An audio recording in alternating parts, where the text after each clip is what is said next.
सैयदना फ़ारूक आज़म एक मरतबा तवाफ़ करते हुए हजर अस्वद पर पहुँचे, उसे भूसा दिया और फरमाया कि मैं जानता हूँ तू एक पत्थर है, तू नफ़ा पहुँचा सकता है और ना ही नुकसान दे सकता है। रसूल सल्लल्लाहु अलैहि वसल्लम को तुझे भूसा देते हुए ना देखा होता तो मैं कभी भी भूसा ना देता। सैयदना अली मुर्तज़ा रज़ियल्लाहु अन्हु जो करीब ही खड़े थे ज़ब्ते सुखन ना कर सके और फरमाने लगे, वो नुकसान करता है और नफ़ा पहुँचाता है। उन्होंने कहा, तुम ऐसे क्यों कहते हो? हज़रत अली ने जवाब दिया, अल्लाह ताला की किताब से इस्तदलाल करते हुए ऐसा कहता हूँ।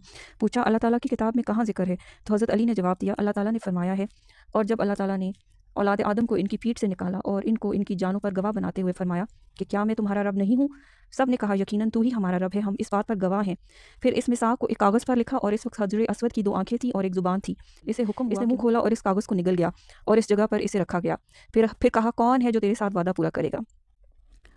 देगा कि फ़लाँ शख्स ने इकरार पूरा किया यानी मोमिन हो गया और फ़लाँ ने इनकार किया और काफिर हो गया। हुसैन बिन अली ने भी बयान किया है कि हज़रत सल्लल्लाहु अलैहि वसल्लम ने फरमाया, जब अल्लाह ताला ने तहरीरी वादा लिया तो इसे हजर अस्वद के अंदर रख दिया।